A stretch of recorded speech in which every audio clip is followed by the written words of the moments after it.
Maxwell distribution curve வந்து 2 டெம்பரேச்சருக்கு கொடுத்துருக்குறாங்க. T1ன்னு ஒரு டெம்பரேச்சருக்கும் T2ன்ற டெம்பரேச்சருக்கும் கொடுத்துருக்குறாங்க.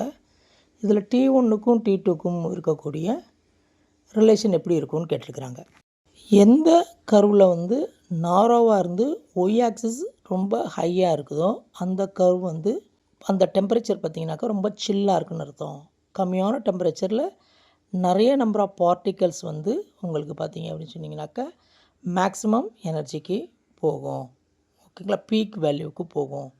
அப்படி பார்க்கும்போது பார்த்திங்க அப்படின்னு சொன்னிங்கனாக்கா ரெட் கலரில் கொடுத்துருக்கக்கூடிய T1 டெம்பரேச்சர் வந்து சில்லாக இருக்குது. தட் மீன்ஸ் டெம்பரேச்சர் கம்மியாக இருக்குது.